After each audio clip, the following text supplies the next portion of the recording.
Le Forum national sur la sécurité a débuté ce 24 octobre dans la capitale burkinabé. Des représentants de toutes les couches socio-professionnelles prennent part à cette rencontre organisée pour la première fois dans notre pays. L'enjeu est de taille. Ils ont 72 heures pour identifier les meilleures stratégies pour faire face aux attaques terroristes et à l'insécurité au pays des hommes intègres. Dans ce journal, nous parlerons de la protection sociale qui, pour être efficace, devra passer par un bon système de transferts monétaires. À l'initiative de la FAO, une concertation se tient à Ouagadougou dans le but d'harmoniser les méthodes et les pratiques des transferts monétaires au profit des populations vulnérables. Dans le domaine de la santé, l'actualité au Burkina Faso est marquée par l'épidémie de la dengue. Pour y faire face, le gouvernement a initié une opération de pulvérisation spatiale contre les moustiques vecteurs de la dengue. En vue de réussir cette opération qui débute le 26 octobre prochain, le ministère de la Santé demande l'implication du monde de la presse. À l'étranger, des partisans de l'opposant Félix Tshisekedi ont été dispersés à coups de gaz lacrymogène en République démocratique du Congo. Ils ont été empêchés de se rendre à l'aéroport pour accueillir leur leader. Dans la foulée, d'autres membres de l'opposition ont été arrêtés. Mesdames, Messieurs, bonsoir. Cela dit, ils sont plus de 600 Burkinabés à se réunir pour la première fois pour un même défi, celui d'identifier les stratégies appropriées pour garantir la paix et la sécurité au Burkina Faso. L'événement qui a débuté ce 24 octobre à Ouagadougou est le Forum national sur la sécurité et c'est une rencontre dont l'ouverture a été présidée par le chef de l'État, Yacouba Gamene Abdelaziz Yagibou. Loin de sa forêt de Kankalaba dans la Léraba, Tenemaga Fatih Traoré est là, bardé d'un national qu'il détient des forces de la nature pour apporter son soutien à la lutte contre le terrorisme et l'extrémisme violent qui ne cesse d'endeuiller de nombreuses familles au Burkina. En tant que Dozo, nous sommes prêts, en tout cas sur toute ligne qu'on va nous confier. Même si nous déplacer sur les lieux, on est prêt à le faire. Je suis venu apporter ma contribution en vue de la confrérie des chasseurs. Apporter sa contribution, l'expression est lâchée. Chaque digne fils du pays doit se munir du nécessaire et jouer au mieux son rôle pour une victoire sur l'insécurité. Un mal qui trouble le sommeil des populations, notamment celle du Sahel Burkina. Aujourd'hui, l'état d'esprit des populations de chez nous, c'est l'angoisse. C'est l'angoisse de mourir la nuit ou de mourir le lendemain matin si tu as pu traverser la nuit. C'est cet état d'esprit. Donc il s'agit, si nous sommes là, on s'attend en tout cas à ce que les stratégies et des propositions soient faites. À cet appel pressant de la nation, ils ont répondu nombreux. Environ 600 participants, des profils différents mais une volonté commune, celle d'unir les intelligences pour plus d'efficacité dans l'action face à la menace. S'appuyant sur les conclusions du pré-forum et des forats organisés à l'échelle des régions, ils ont pour tâche de poser un diagnostic complet de la sécurité et définir des stratégies. Notre système de sécurité n'a jamais été autant mis à l'épreuve que ces dernières années, avec la multiplication des attaques terroristes sur le sol national.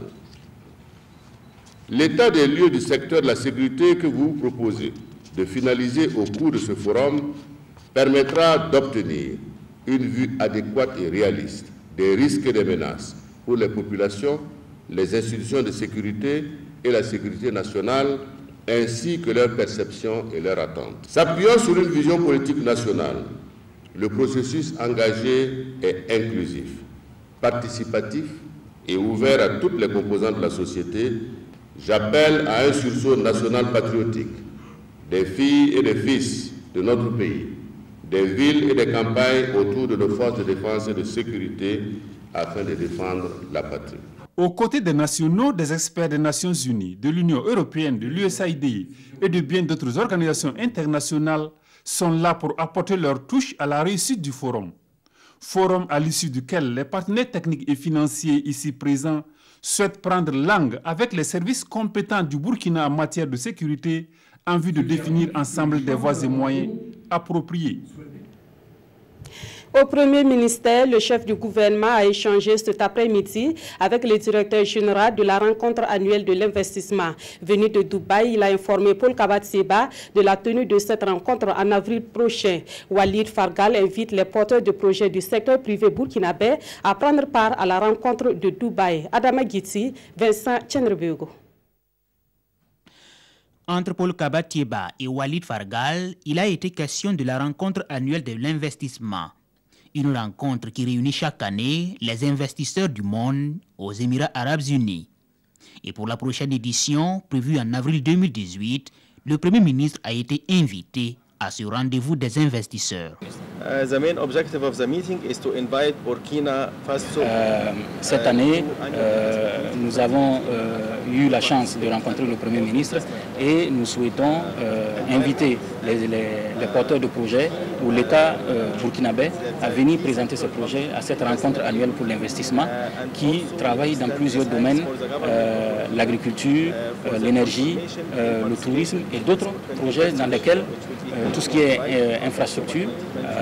L'intérêt du Burkina Faso à cet événement est quand même capital parce que le Burkina Faso est un pays enclavé et il se trouve au milieu de plusieurs pays.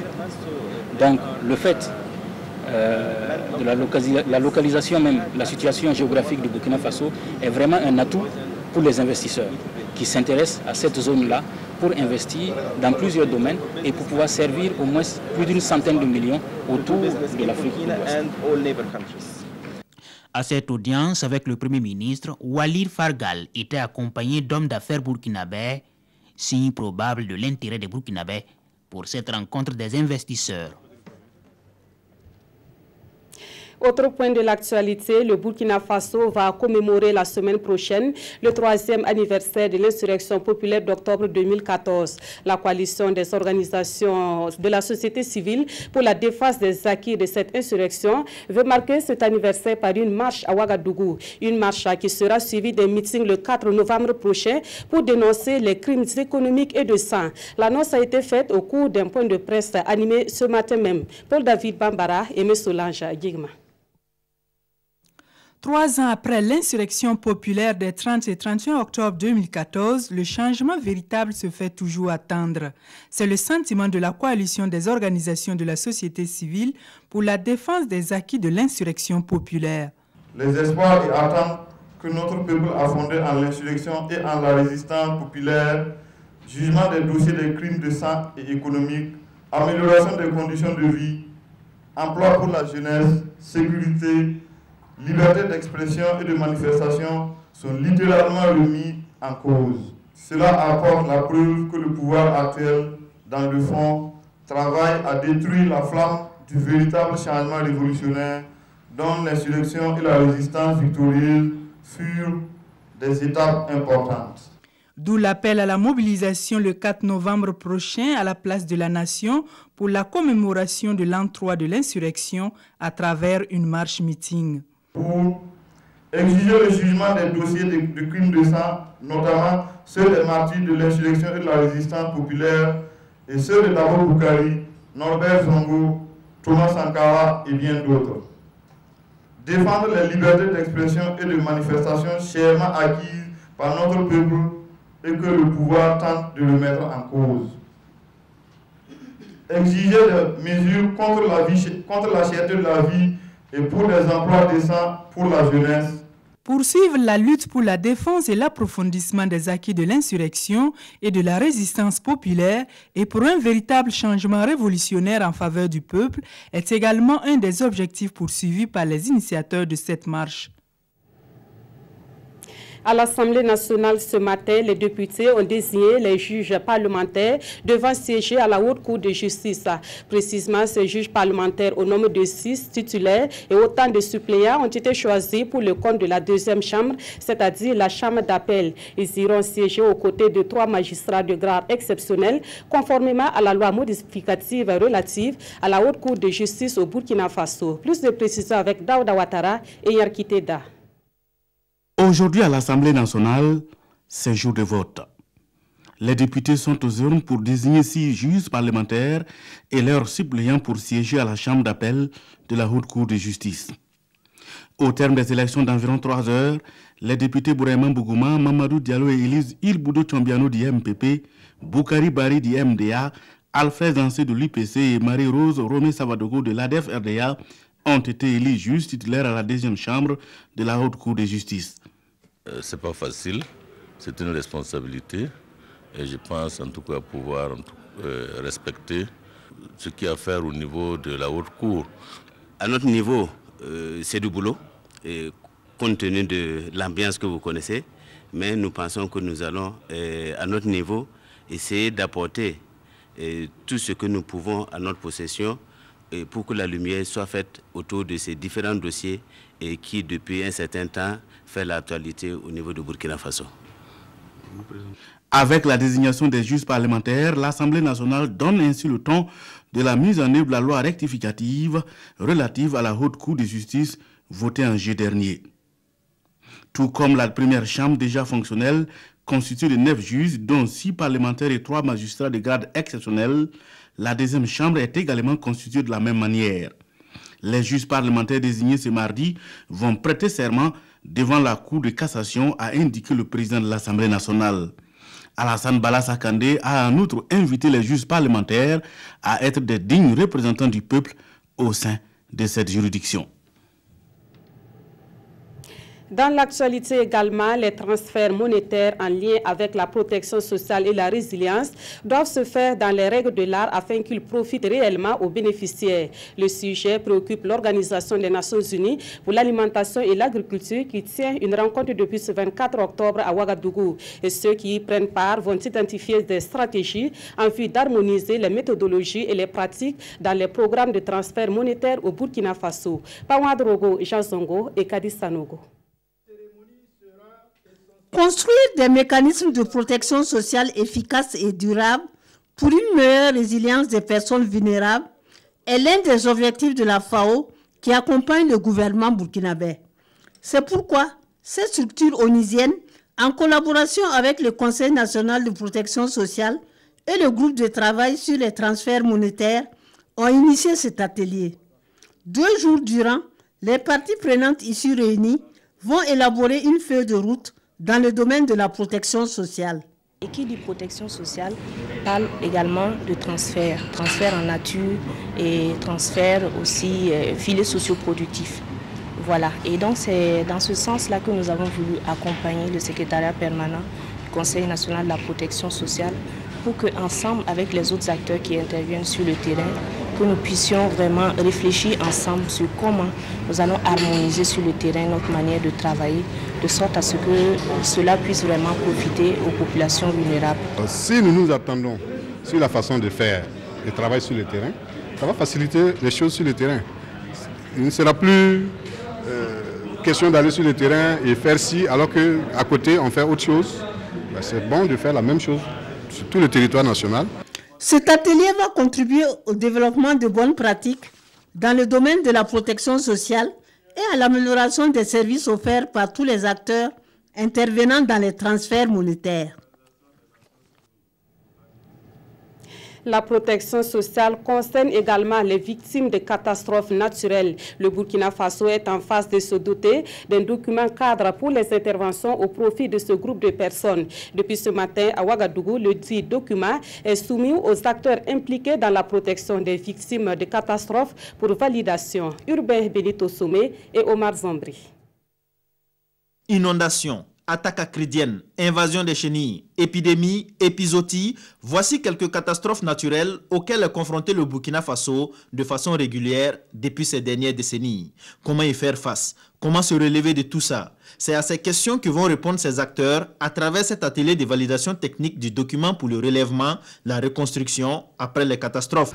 Dans le cadre justement de cet accompagnement des victimes, le document cadre de relèvement post-catastrophe va contribuer à aider ces victimes-là à pouvoir se relever sur le plan économique, sur le plan des infrastructures et sur le plan social. Les participants examineront plusieurs documents afin de s'accorder sur une stratégie pour une reconstruction rapide et résiliente post-catastrophe.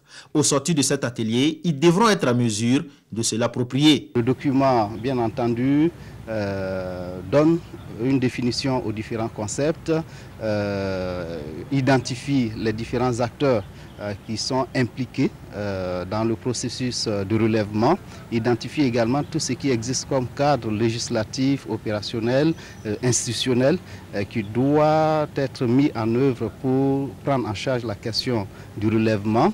Cette session de renforcement de capacité est organisée par le gouvernement burkinabé en collaboration avec plusieurs de ses partenaires, dont le PNUD et le Japon. Une quarantaine de personnes y prennent part.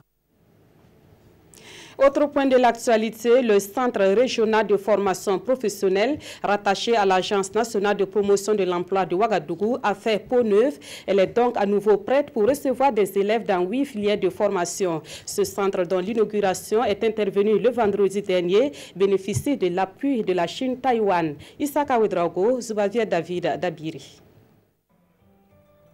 Le Centre régional de formation professionnelle de Ouagadougou a un nouveau visage.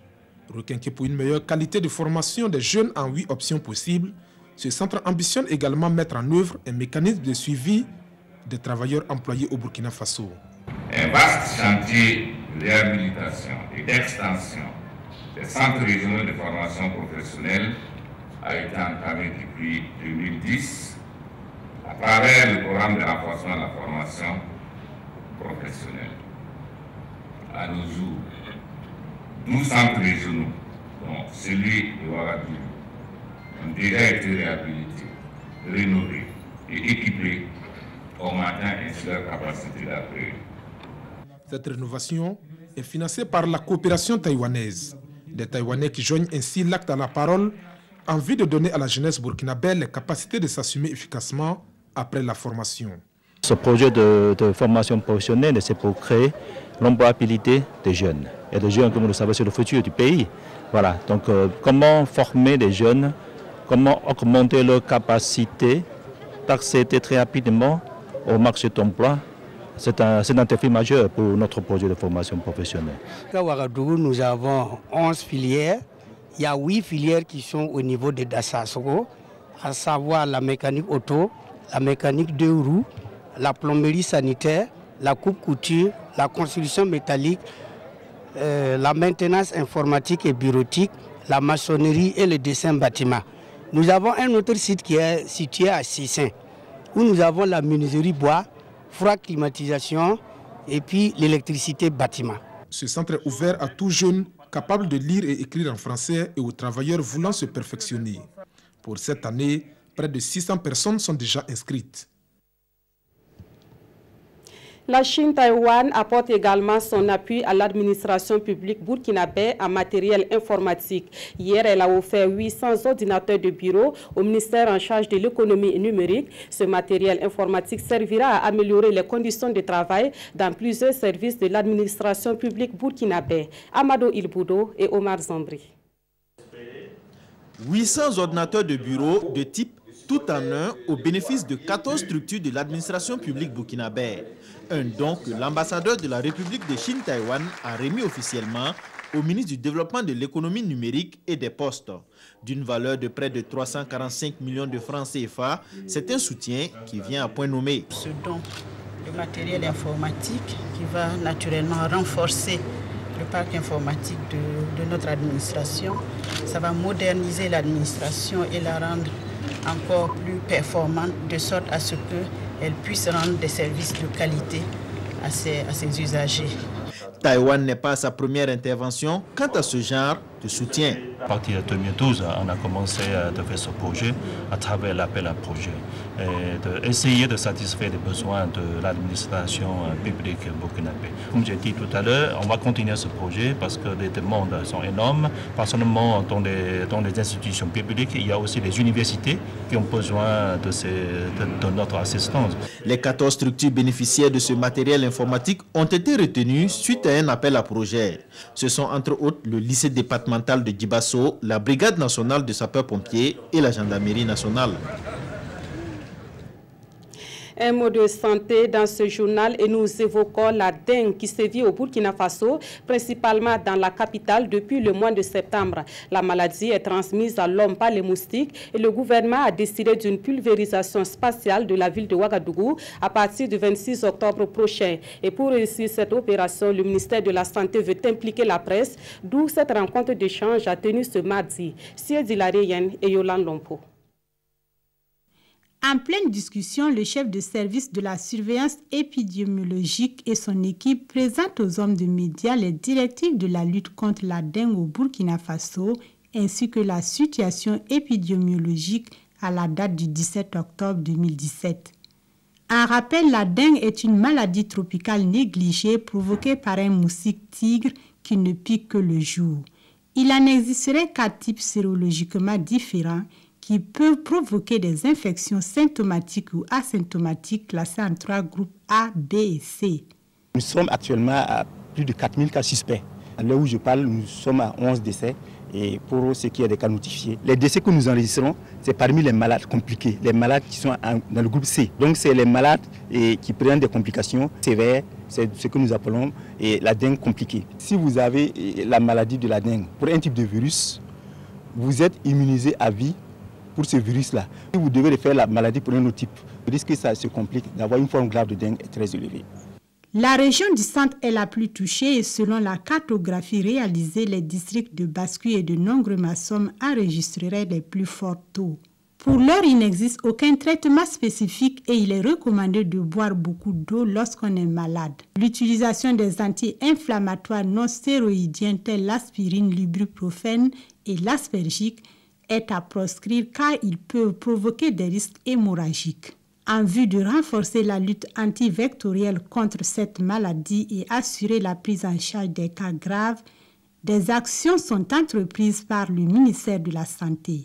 Une opération de pulvérisation spatiale des gîtes larvaires dans la ville de Ouagadougou est actuellement en cours. Nous mettons à présent le cap sur le centre-est où la nation burkinabé a décidé de rendre hommage à 2 personnalités coutumières qui ont marqué l'histoire de cette région. Il s'agit de Naba Sigri de Tinkourgo et de Naba Zanré de Koupela. Le gouvernement, à travers le ministère en charge de la culture, a immortalisé ces 2 autorités coutumières par la réalisation de monuments dans les villes de Tinkourgo et de Koupela. On voit cela avec Césaire Carfo et Maïmouna Traoré. Naba Zanré de Koupela, immortalisé à travers un monument. L'histoire retient qu'il a été un homme généreux, hospitalier, rassembleur et travailleur. C'est lui qui a introduit la culture du goyavier, devenu un symbole pour la localité. Aujourd'hui, notre joie est immense. Je n'ai pas connu mon grand-père, mais j'ai appris qu'il s'est beaucoup investi pour la défense de nos valeurs culturelles. Ces œuvres ont apporté un grand changement à Koupela. Pour le ministre de la Culture, l'érection de ce monument traduit la reconnaissance de la nation envers un grand homme. Aujourd'hui, nous sommes très fiers de rendre hommage à cette importante personnalité et nous souhaitons que les valeurs qu'il a incarnées, les actes qu'il a posés puissent inspirer tous ceux qui seront de passage ici. À Tinkourgo, la nation rend hommage à Naba Sigri, tout un symbole pour ses populations. La jeune génération apprend qu'il est le fondateur de cette ville. C'est lui qui a travaillé à la stabilisation du royaume de Tinkourgo. Naba Sigri fut le 4e Dima, plus précisément roi de Tinkourgo. Il a été nommé en 1520 et il a fait 18 ans de règne. C'est lui qui a donné le nom Tinkourgo. Tinkourgo en ce moment s'appelait Yelayon. Et il a instauré une loi qui fait en sorte qu'à partir de ce moment, la chefferie se transmet de père en fils, sauf à défaut d'un signe qui fait écarter les fiches. Donc ça joint maintenant aux frères. On l'a toujours entendu, aux grands hommes, la nation est reconnaissante. On ne peut pas, dans un gouvernement, rester indifférent face à une œuvre aussi gigantesque de bâtisseurs et de construction d'une ville comme Tinkourgo. Au-delà de ce monument, les populations de Tinkourgo souhaitent la construction d'un musée pour la sauvegarde de leur patrimoine culturel. En religion, nous nous intéressons à l'Assemblée spirituelle nationale des Bahaïs du Burkina Faso. Cette communauté a célébré le bicentenaire de la foi Bahaï le 21 octobre dernier. Une projection de films et des prières ont constitué les temps forts de ce bicentenaire. La foi Bahaï prône l'unicité de la terre et la citoyenneté chez les habitants de cette terre. Rocher Kam et Maxime Zongo. À l'instar des autres communautés Baha'i à travers le monde, l'Assemblée spirituelle nationale des Baha'i du Burkina a commémoré samedi dernier le bicentenaire de la foi Baha'i. La célébration de ce bicentenaire au Burkina, à l'instar des autres communautés Baha'i à travers le monde, l'Assemblée spirituelle nationale des Baha'i du Burkina a commémoré samedi dernier le bicentenaire de la foi Baha'i. La célébration de ce bicentenaire au Burkina a été marquée par des prières et une présentation de films documentaires. Un film documentaire qui témoigne de l'impact de la foi de son précurseur, le prophète Baha'u'llah, dans la vie de ses adeptes. Baha'u'llah, il est le fondateur de la foi Baha'i. Il y a 200 ans, il est né en Perse en 1817. Il a révélé à travers, comme vous le savez, à travers les âges, Dieu se manifeste pour envoyer un messager, pour éduquer l'humanité. Et les Bahaïs croient que Baha'u'llah, c'est le dernier des messagers envoyés par Dieu pour révéler sa volonté, pour donner les enseignements. D'origine iranienne, la foi Baha'i s'est implantée au Burkina depuis 1973 et compte de nos jours plus de 6000 adeptes selon ses fidèles. C'est une religion indépendante de même que les autres. Elle a son livre saint, le livre des lois qui dicte les principes de la foi Baha'i. La tolérance religieuse fera l'objet d'une tournée de sensibilisation dont le début est prévu pour le 4 novembre prochain. Elle est initiée par la communauté spirituelle musulmane des Soufis du Burkina Faso. À côté de la sensibilisation à l'acceptation des autres dans leurs différences, il y aura de la sensibilisation pour plus de civisme au Burkina Faso. Siedi Lareyen et Maïmouna Traori. La tournée de sensibilisation de la communauté spirituelle des Soufis du Burkina Faso débute le 4 novembre prochain. Cette tournée nationale vise à sensibiliser les populations à la tolérance religieuse et à l'acceptation des autres dans leurs différences. Le Burkina Faso est un pays que Dieu a vraiment béni. Dans une seule famille, au sein d'une seule famille, ou d'une seule maman, vous allez trouver des enfants. D'autres se sont convertis en islam, d'autres se sont convertis en christianisme et d'autres sont toujours des animistes. Est-ce qu'à cause de la différence de leur religion, ils doivent se haïr? Est-ce qu'à cause de la différence de leur religion, ils doivent couper les relations? Est-ce qu'à cause de la différence de leur religion, ils doivent cesser de s'entraider? Non. Le Coran enseigne même de respecter même les non-musulmans, comme le prophète sallallahu alayhi wa sallam le faisait à Médine. Donc vous voyez, et les disciples du prophète. Mais aujourd'hui, nous souffrons de la constipation, de la connaissance des livres saints. On apprend un peu, on ne connaît pas l'essence, on commence à prêcher, on commence à faire l'évangile. D'autres musulmans comme d'autres chrétiens, on en trouve partout. Aucun livre saint n'a jamais enseigné de haïr les prochains. Au cours d'une caravane nationale, la communauté soufie burkinabé compte réunir toutes les confessions religieuses afin de tirer des livres saints, des leçons qui vont semer les graines du vivre ensemble dans l'esprit des populations. Un mot sur l'actualité à l'étranger. La tension est montée à nouveau en République démocratique du Congo avec l'arrivée de Félix Tshisekedi. Les militants de l'opposition qui s'étaient mobilisés pour l'accueillir à l'aéroport ont été dispersés à coups de gaz lacrymogène et d'autres militants ont été arrêtés. En République démocratique du Congo, plusieurs dizaines de militants d'opposition ont été dispersés à coups de gaz lacrymogène alors qu'ils se rendaient lundi à l'aéroport de Lubumbashi, dans le sud-est du pays, pour accueillir le chef de file Félix Tshisekedi, qui a dernièrement qualifié de déclaration de guerre au peuple congolais l'annonce du président de la commission chargée d'organiser des élections en RDC, selon laquelle il n'y aura pas d'élection pour la succession de Joseph Kabila avant 2019. Par ailleurs, la mission de l'ONU en RDC, MONUSCO, a appelé les autorités à libérer immédiatement des dizaines de militants d'opposition arrêtés la veille alors qu'ils participaient à une réunion privée au siège local du parti historique d'opposition, l'Union pour la démocratie et le progrès social.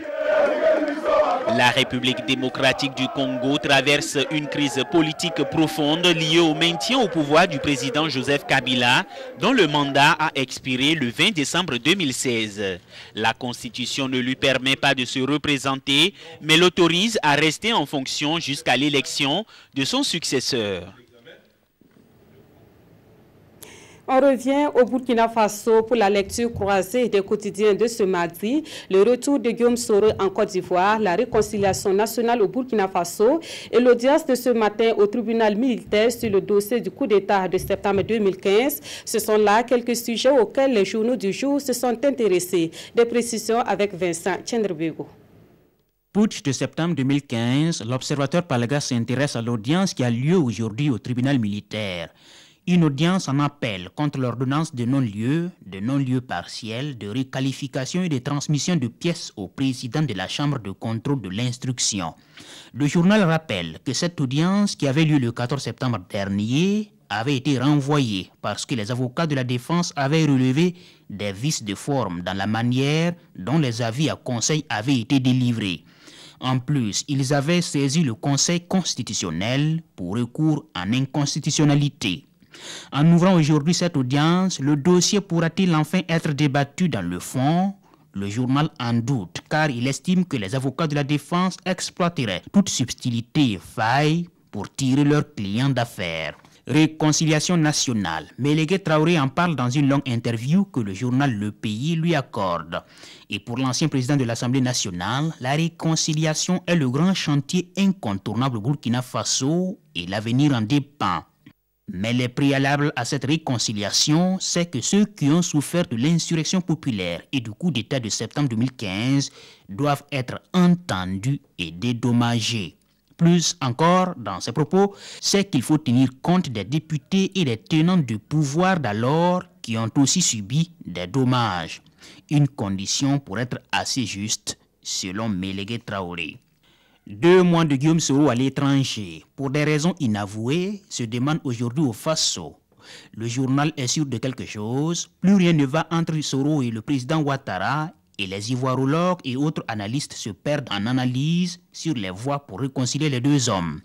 D'abord que les deux se parlent d'homme à homme sur l'après-Ouattara et qu'on convoque un congrès extraordinaire du RDR avec participation effective de Guillaume Soro, congrès au cours duquel les dés seront jetés pour déterminer la shortlist ou le nom à placer sur la ligne de départ dans la perspective de 2020, analyse le journal. Voilà, on reste avec la presse écrite pour vous dire que les éditions Sidoya vous proposent un hors-série. Dans cette parution, Sidoya vous donne à lire des articles sur Thomas Sankara, dont le 30e anniversaire de l'assassinat a été commémoré le 15 octobre dernier. La vie de Thomas Sankara, sa vision politique, ses rapports avec l'Occident, les circonstances de son assassinat, la saga judiciaire sur sa mort, les témoignages de ses amis et collaborateurs sont autant de sujets à lire dans ce numéro spécial de Sidoya. Et c'est un numéro que vous pouvez trouver dans vos kiosques à journaux au prix de 1500 francs CFA. Et voilà qui met fin à ce journal. Merci de l'avoir suivi et merci de votre fidélité à la RTV.